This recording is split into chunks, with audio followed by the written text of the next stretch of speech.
Tanya apakah orang yang belum akikah tidak boleh berkurban? Dan bagaimana jika orang tua kita sudah meninggal tapi belum akikah? Nah, itu dari awal kita mazhab Syafi'i dari awal akikah itu tidak wajib. Tapi kalau bagi yang berpendapat akikah atau udhiyah wajib ya monggo prioritas yang mana yang wajib ya. Jadi itu kan pertanyaannya kan dari satu disiplin ilmu ya. Jadi Nabi pernah ngendikan yang seakan-akan udhiyah itu wajib. Jadi ada kalimat man wajada sa'atan li ayyudhiya falam yudhi fala yaqrabanna musallana. Ada yang fala yahdur musallana. Siapa yang mampu berkorban tadi tidak korban enggak usah dekat-dekat musala kami. Sehingga ada yang berpendapat udhiyah itu wajib. Ya. Nah, menurut saya dalam konteks tertentu mungkin ya. Ketika dalam konteks rivalitas misalnya gini. Ada pengaruh buruk yang ditimbulkan karena orang yang batil ini yang maksiat ini mayor-mayoran terus. Yang ini keluarga orang soleh, komunitasnya tempe terus tahu terus. Sehingga masyarakat ini merasa utang jasanya sama yang fasik, sama yang enggak bener ini.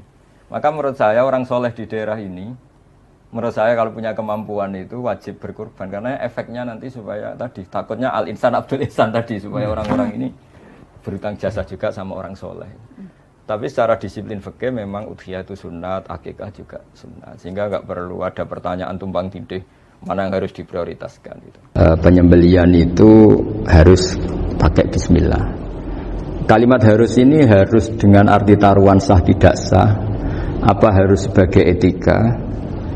Apa harus sebagai supaya kebiasaan baik ini bertahan? Saya ulang lagi ya. Misalnya Pak Arifin dawuh teng jenengan cung nak nyembelih pitik kudu maca bismillah.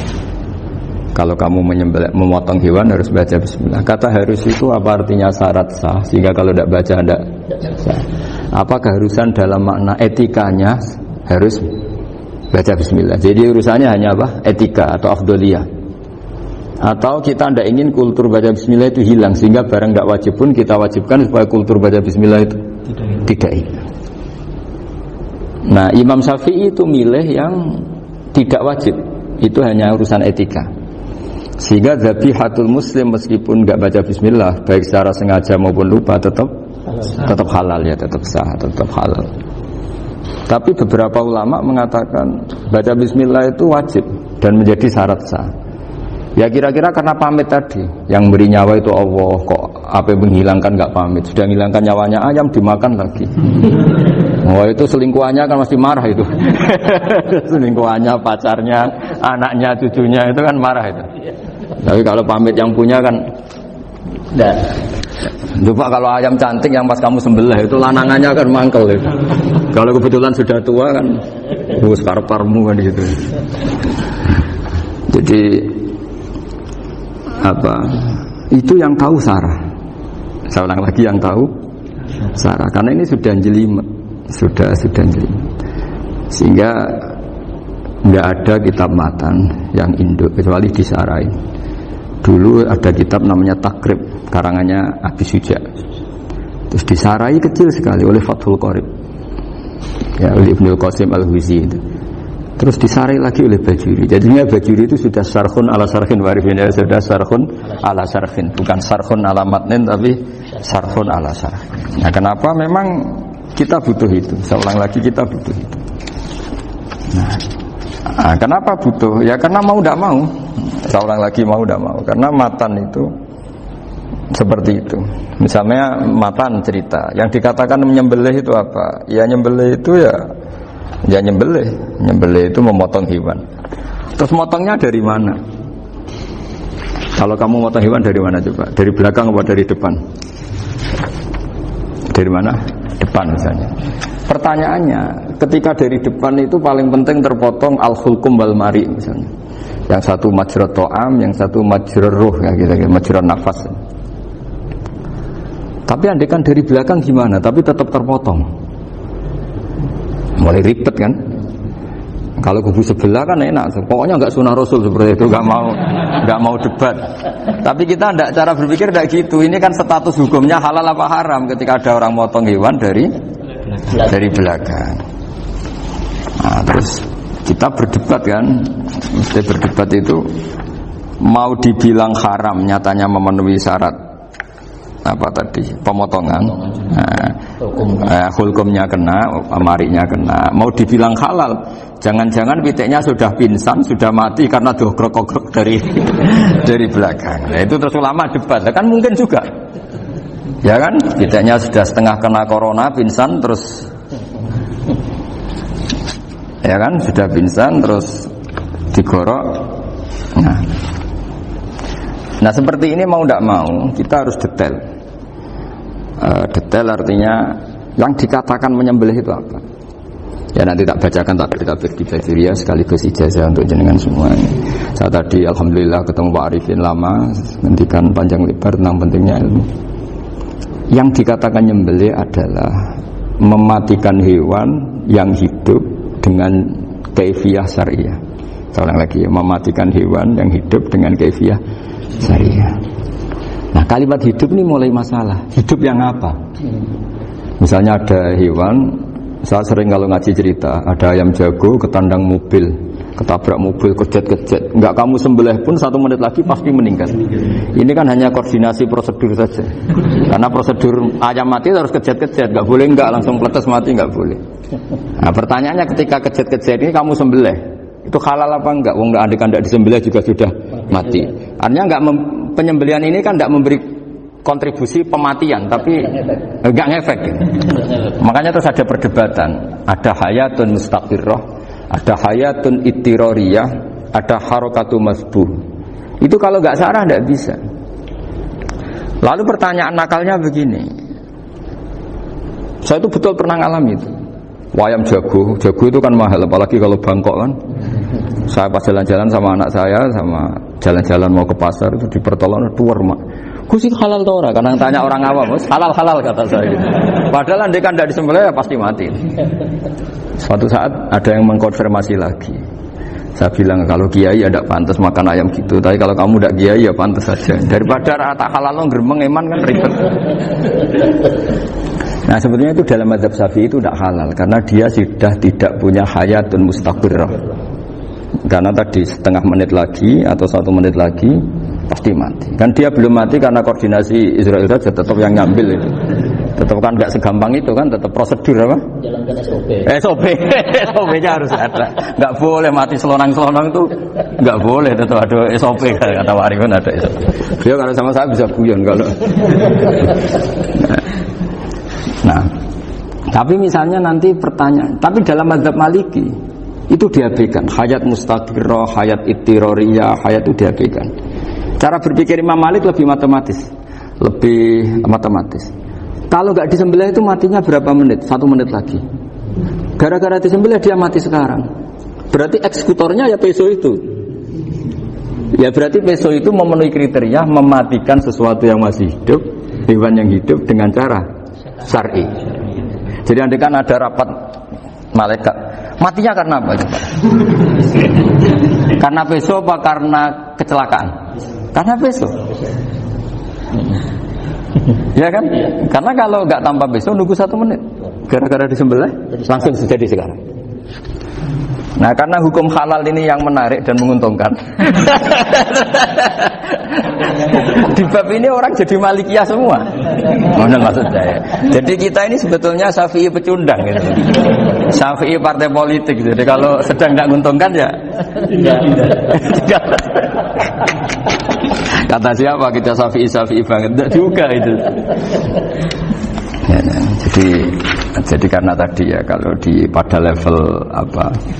Pada level perdebatan ulama itu ada tadi ya, ada seperti itu, ada hayatun mustaqirrah, ada hayatun ittirariyah, ada harokatul masbuh.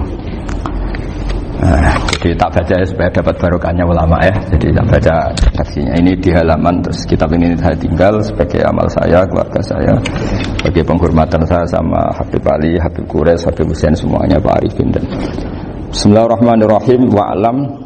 Ini halaman 562. Ikutnya bab Kitab Ahkamis Shaidi wa Dzabaih.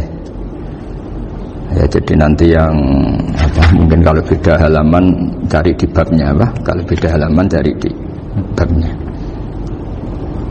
Karena kadang beda halaman Pak Arifin. Kalau cetak sekolah enggak Beda penerbit beda. Iya, kadang beda juz pun. Kayak Ikhya sekarang tuh sampai 6 juz. Zaman kita ngaji kan 4 ya. 4 juz. Di orang ada yang 6, ada yang ribet cetakan sekarang ya. Di atas ada 10. Satu Ikhya itu. Hurufnya dibesarin ini. Ikhya biasa. Iya, ada yang karena ngerti ya, zaman akhir paling sudah agak buta huruf. Saya tuh dulu punya guru terakhum sudah sepuh. Itu baca gini nggak bisa, Pak. Jadi kalau di kelas harus dituliskan pakai spidol. Mulang Minhajul Abidin. Sudah sepuh sekali. Kalau ngajar itu nggak bisa jalan, nggak pakai beca. Itu yang nulis agak kurang ajar. Nulis CDE cepet bar. Jadi kadang itu apa itu? Beliau masih semangat, tulisannya habis. Loh kok sentek dong? Terus ya wes ya. Jadi nulisnya di HVS baru dulu. Ya cepat selesai. Iya. Nah kalau beliau pakai kitab sudah enggak berso itu. Anak-anak wah nulis sidik benang ber. Ribet. Saya ulang lagi ya. Jadi yang mau saya baca tadi itu logika fikih ya. Fikih itu berpikir ya. Di mana-mana namanya menyembelih itu apa? Dari hidup dimatikan dengan kaifiyah syariah. Kaifiyah syariah ini tidak boleh kamu nyontohkan harus disembelih, keliru juga. Karena untuk hewan yang berot atau hewan liar cukup dipanah asal ma'an harad dama yang bisa mengalirkan apa? Darah. Jadi makanya saya umumkan bikaifiyatin syariah Pak Arifinnya kan tidak harus motong kan bentuknya. Kalau hewan liar kan atau sapi kurban liar kan, sapi kurban ucul liar kan boleh dipanah, boleh macam-macam. Nah kalau tembak bisa diperdebatkan karena ada unsur api Pak Arifin. Jadi bisa debat. Meskipun ada yang bilang boleh tapi bisa debat lagi kan? Karena ada unsur apa? Api Pak Arifin. Iya. Tapi ini saya cerita umumnya bikaifiyatin syariah. Nah karena kalimat hewan hidup, ada kalimat hidup. Hidup yang apa kan pertanyaannya? Hidup yang sudah kejet-kejet, misalnya sudah koma, udah kena corona, disentak istrinya itu.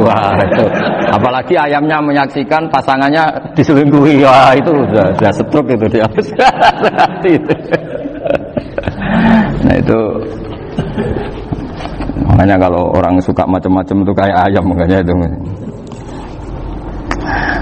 Saya baca ya. Bismillahirrahmanirrahim. Wa'lam annahu yujadu fi ibaratihim hayatun mustaqirrah, hayatun mustamirrah, harakatu madbuh. Wa yuqalu aisyu madbuhin.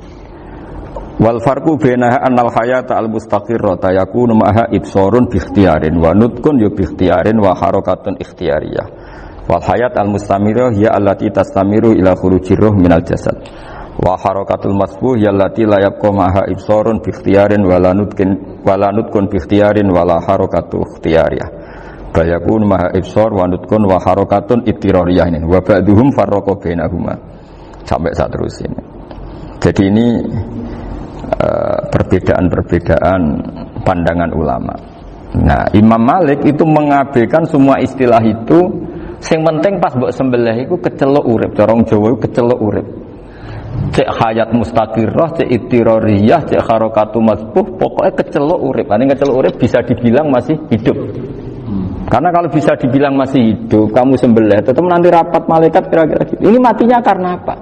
Karena kecelakaan. Oh, kalau kecelakaan 1 menit lagi matinya dong. Tapi kan matinya sekarang ya karena disembelih. Nah tadi saya bilang sebenarnya mazhab Syafi'i itu tidak seperti itu. Karena Imam Malik menghalalkan, biasanya penggemarnya lebih banyak di bab bangsa halal itu kan. Penggemarnya masih banyak. Tapi ya sudahlah, itu masih ahli sunnah karena salah satu dari mazhab 4. Tapi logikanya juga masuk. Jadi kita bukan sekedar taklid ke Imam Malik, tapi kalau kita ikhtiyat ikut Imam Syafi'i ya monggo, karena mungkin secara medis karena mengalami seperti itu mungkin tingkat kesehatannya apanya sudah ya sudah lah, yang penting makanya terus orang Jawa pinter nak PTE jago ya halal, nak cilik enggak lah. Itu kan ibarat perdebatan antara kepiting sama yuyu. Yang menghalalkan kepiting itu mengharamkan yuyu. Tahu yuyu yang kecil di sawah ya. Tak tanya kenapa yuyu halal, karena amfibi guys, bisa hidup di dua alam. Memangnya kepiting enggak? Oh beda. Ternyata beda maksudnya. Eman Gus kalau haram. Eman kan, kalau yuyu haram kan nggak ngefek kan, kecil. Ini mufti kok. Oh, udah kadang halal, udah kadang makan selama ini. Iya, selama ini udah kadang makan itu. Makanya banyak kiai yang mengharamkan kepiting sebetulnya, tapi minoritas kan. Minoritas. Tapi yang mengharamkan yuyu mayoritas, wong kecil aja. Jadi kita ribet ikut siapa? Gitu. Kata siapa? Ahli fikih gak mikir untung rugi.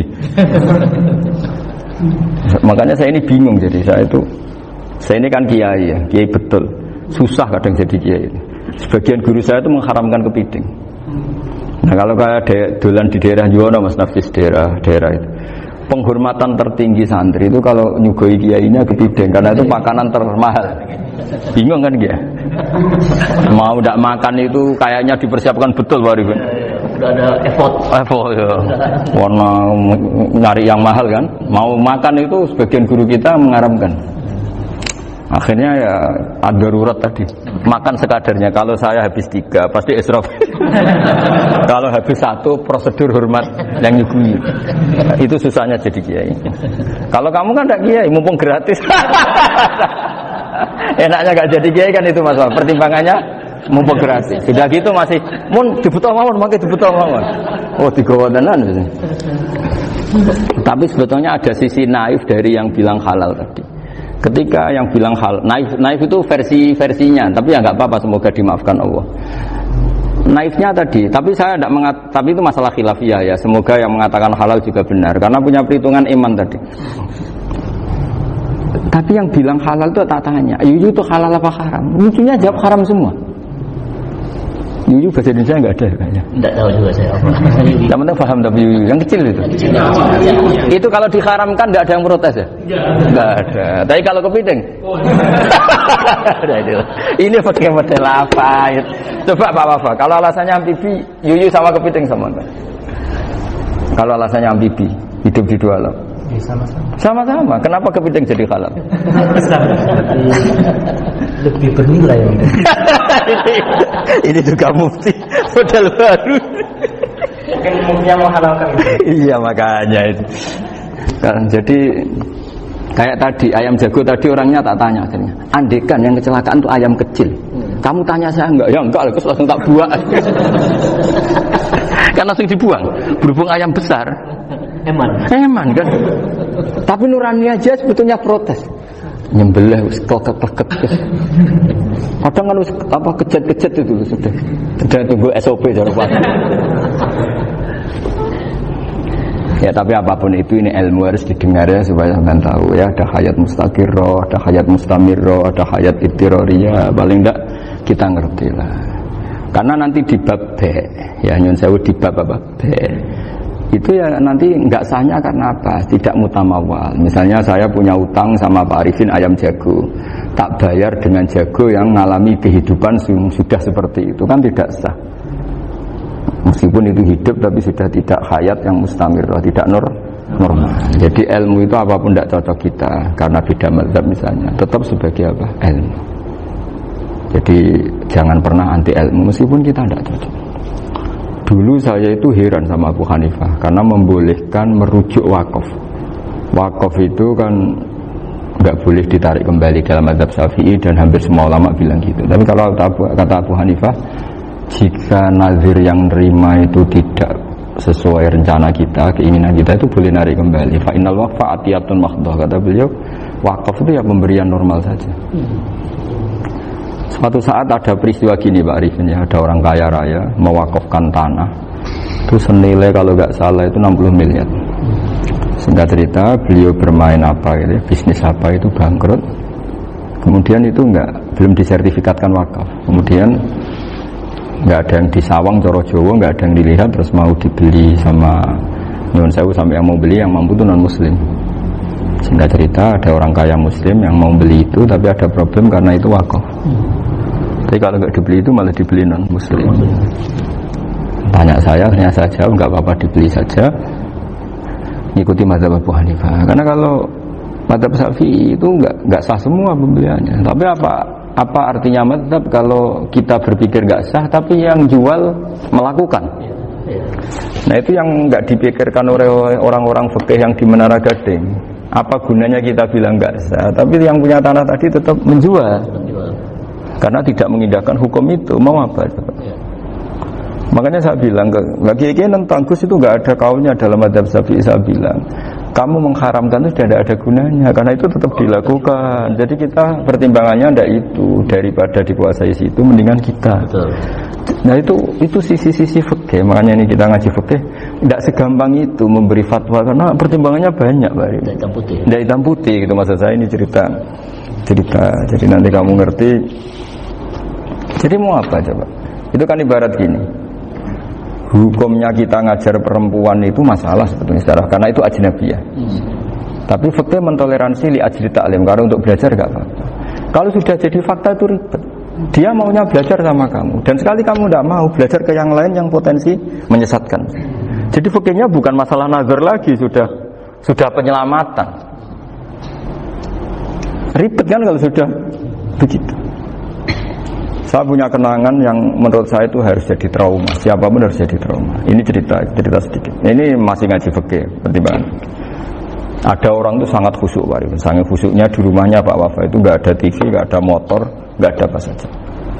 Ketika anaknya berkembang agak dewasa, itu pertama naik motor, itu ya utang jasa sama kawan-kawannya. Pertama dia ngelihat nikmati TV ya dari kawan-kawannya. Corong Jawa, mbek tanggane lah. Padahal orang tuanya ini protektif justru karena banyak tangganya sing nggak pati Islami lah. Ya mereka orang Islam tapi ya nggak sholat nggak apa. Singkat cerita orang tuanya ini datang ke rumah sana nangis mari. Nangis Gus, sekarang saya ikrar bahwa mazhab abah jenengan Kiai Nur Salim mazhab bapak saya itu mazhab jenengan itu lebih hebat timbang mazhab kula. Nangis dia. Dulu saya itu agak menyalahkan Kiai Nur Salim jenengan karena longgar di rumah ada TV ada motor. Terus dia cerita. Nah karena anaknya ini pertama bisa naik motor, untuk anak ABG ini kan jasa yang luar biasa. Karena dia butuh sekali bisa naik motor, dipinjemin. Akhirnya walhasil anaknya ini yang saya merantau ke Jakarta kemana? Akhirnya lam yusolli wa lam yasum. Padahal anaknya ya kiai kampung. Terus tak ceritain. Terus akhirnya dia tanya, kenapa sih Gus jenengan sama abah kok longgar gitu sama anak? Tak ceritani gini Pak Arifin, menurut ilmu al-insan abdul ihsan, manusia itu budaknya kebaikan. Karena utang jasanya sama anak ini, ya dia akan ingat anak ini. Sementara kenangannya mbek jenengan mbok amui. Tidak boleh. Dia baru ngakui ya Gus saya itu nyun sewu hanya khusyuk tapi kurang ilmu. Tadi dia hanya berdasar khusyuk. Bocah kok main delok TV kan pikirannya hanya gitu. Ini cerita ilmu, saya bukan menjustifikasi manapun, ini kan cerita ilmu Pak Arifin ya. Jadi semuanya itu ada hitung-hitungannya. Coba kalau kita terlalu stakung be anak pertama naik motor jasanya orang nggak sholat ya, pertama roh TV jasanya orang nggak sholat. Coba terikatnya anak ini sama kita apa sama orang itu? Sama orang itu. Bayangkan kalau umur ABG, kalau umur sak pari pun Pak Wafa ini nafsu astagfirullah kan. Gue cok tuwa nome ora.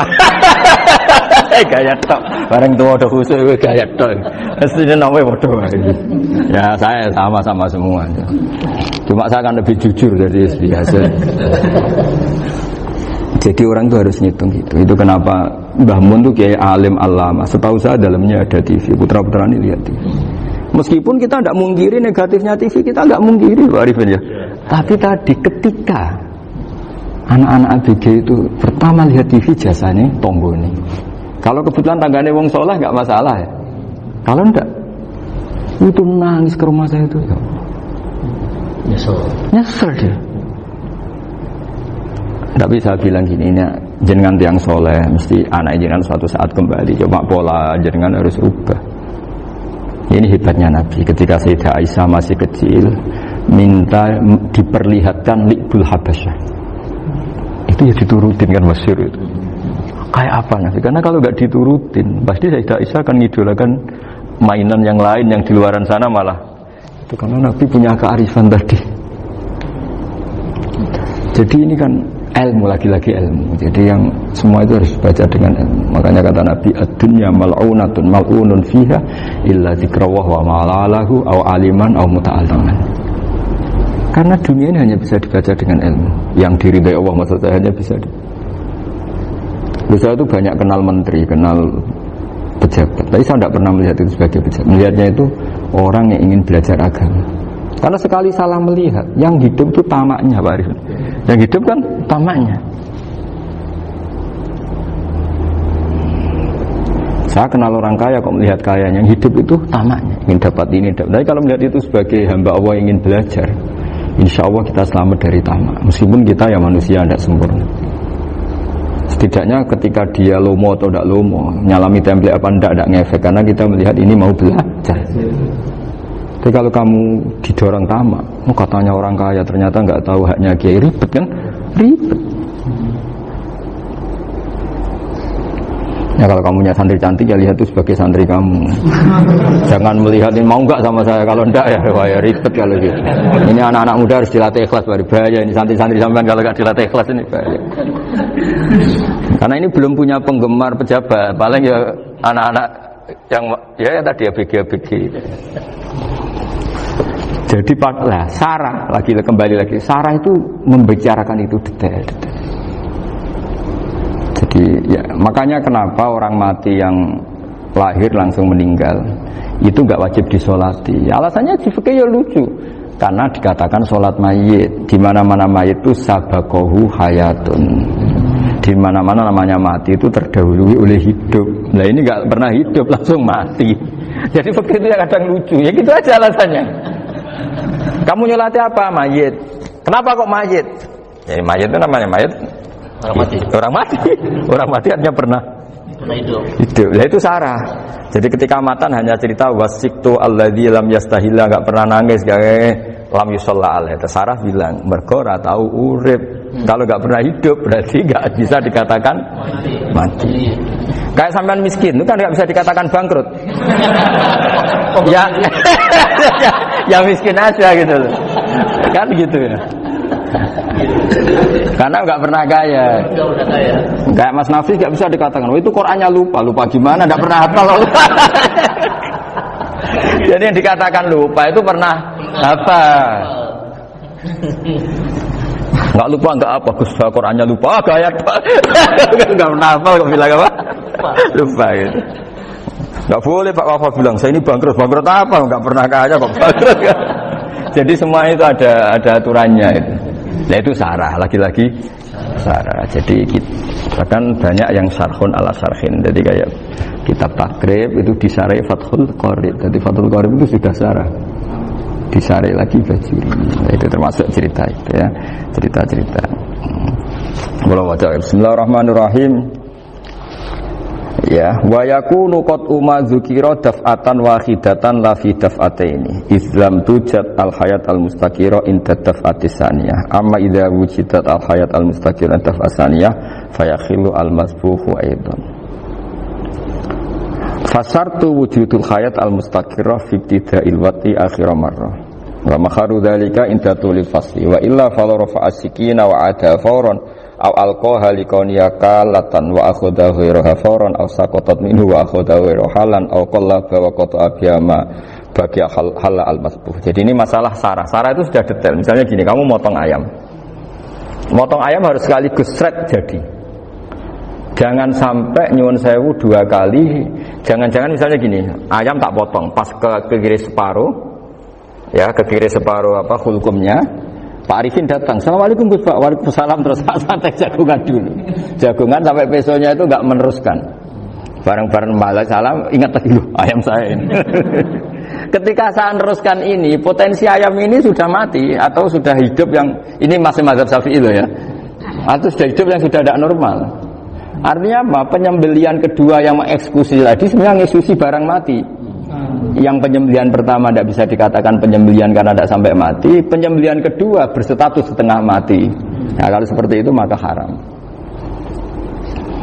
Nah, kecuali itu dilakukan secara fauron. Fauron dicontohkan nyembelih ternyata pesunya kedul terus ngambil yang lain, tapi fauron langsung atau terjatuh ngambil langsung. Ya, itu boleh karena ditoleransi. Tapi kalau kalam ajnabi kata tadi mohon Pak Arifin. Seperti Pak Arifin, alhamdulillah sehat. Jaminan mau rawuh. Dari ayamnya asem mana? Ini harus sebar. Ini orang ngapur betul. Jadi, nah itu Sarah. Bicara sampai detail itu Sarah. Jadi ada sekian kemungkinan. Jadi ya, jadi termasuk yang diandaikan. Apa? Nah, hayat mustaqirah itu batasnya yakunu maha ibsorun bi ikhtiarin wa nutkun bi ikhtiarin wa harakatun ikhtiyariyah. Hayat mustaqirah itu kalau dia betok-betok itu ya karena karepnya. Maksudnya gini, gamane cara roh pitik wedok engkek yo cek karepe dhewe. Cara dia melihat peso itu karepe ya masih lari. Jadi misalnya ada ayam. Ayam kita sembelih baru luka sedikit. Belum sampai andekan dibiarin ya mungkin suatu saat sembuh, luka. Terus melihat kamu lari ketakutan karena kamu dianggap gladiator, killer lah. Nah itu berarti punya hayat mustaqirah. Tapi sudah kalau kamu sembelih karek ngriwit, roh kowe serawedi, ya kan? Mau demo ya sudah nggak berkutik, ya dia berarti tidak punya hayat mustaqirah gitu. Ya batasannya itu Joro. Nah, dalam mazhab Syafi'i syarat sahnya penyembelihan harus hewan itu punya hayat mustaqirah. Nah ini sarah ya, jadi sarah itu lebih jelimet. Nah makanya kenapa tidak boleh nyembelih pakai yang tumpul Mas Nafis? Takutnya ayamnya itu ngalami dohtoh, atau kok ditekek. Misalnya sama nyembelih pakai peso tumpul, ini kini ketekek, takut. Dan dia misalnya ayamnya jantungan, roh peso wis setruk kan, udah gitu ketekek. Nah itu mati dulu pasti itu. Jadi pas diongok-ongok ini sudah mati. Jadi nanti kalau di akhirat, sebenarnya saya sudah mati loh, ngawur. Wah apalagi nganggo keris naga sosro, wah itu sudah gereng sakti kan, diginikin tak sudah mati kan. Makanya bahaya nyembelih pakai keris-keris sakti karena sebelum terpotong sudah mati saking saksinya apa? Keris itu misalnya gitu. Makanya nanti suatu saat ada pertanyaan ini, boleh enggak nyembelih ayam orang yang rainya itu sangar? Wah itu haram, kena. Oh itu mesti mati dulu. Kumisen tatonan apa? Iya kayak algojo. Ayamnya jenis apa? Stroke ya? Jenis penakut. Pas mau disembelih tidak mati. Jadi hati-hati ya nyembelih ayam. Jadi kalau orang kampung Pak Arifin ya, orang kampung mudin kampung. Mungkin kalau orang kota sudah nyuwun sewu enggak peduli. Kalau orang kampung itu apa itu Pak Arifin? Kalau nyembelih jago itu sampai apa itu? Ilatnya dikeluarin dulu. Iya. Apa ya? Iya, karena takutnya katanya beberapa yang kaget itu telek apa? Ketelan. Iya ketelan ya. Itu ya ada kearifan gitu, tapi ya terlalu ya menyiksa ayam.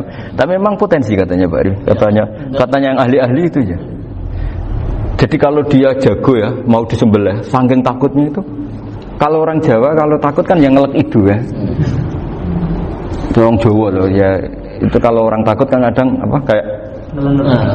Nah ayam itu tak ketakut. Kadang ininya terus apa? Lidahnya masuk.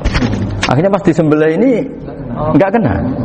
Nah, makanya terus banyak mudin yang punya ikhtiar tadi. Pernah lihat Pak yang ayam jago itu? Ilatnya di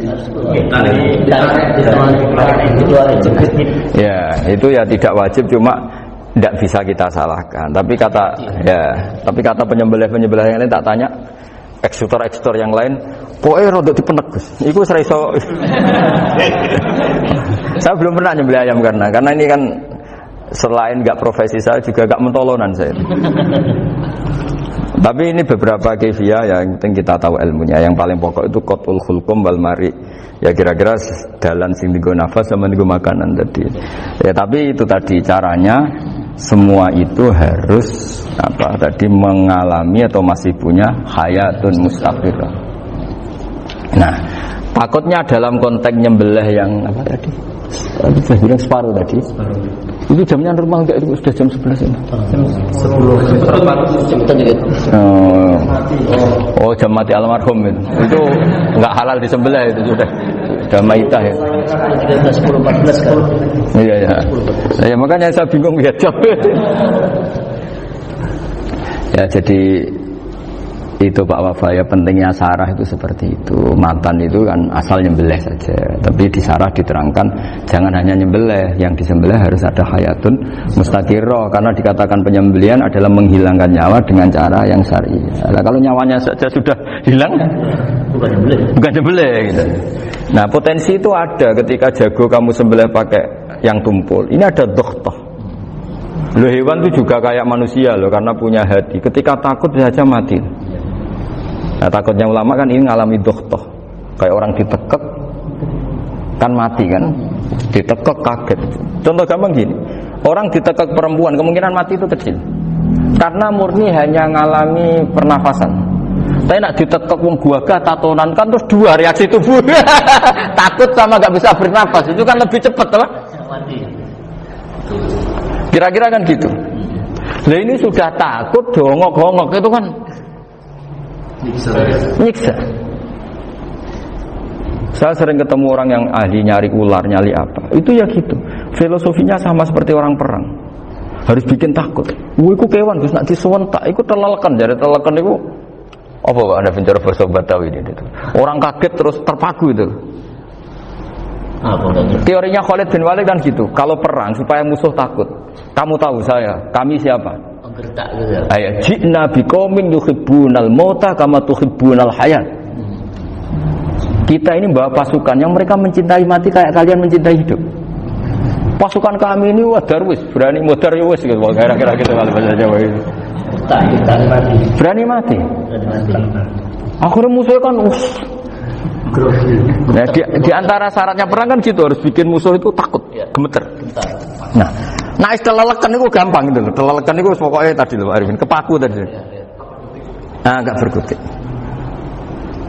Paham ya?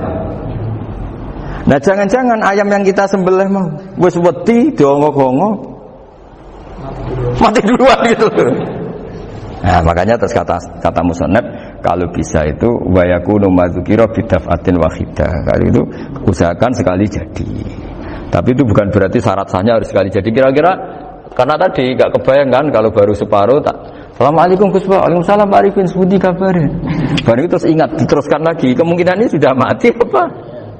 Nah makanya ya tapi lagi-lagi ini sarah ya tak baca Bismillahirrahmanirrahim wa yakunu qad umadzukira daf'atan wahidatan la fi daf'ataini fa innahu yahrumul masbuh hina idin. Kalau dua kali, tapi dua kali maksudnya yang satu kali ini mengakibatkan kematian. Dikatakan penyembelian belum sempurna, dikatakan hidup toh nanti pasti mati, berarti tidak mengalami hayatun mustaqir. Paham ya? Jadi ini semoga dapat barokah dari para ulama.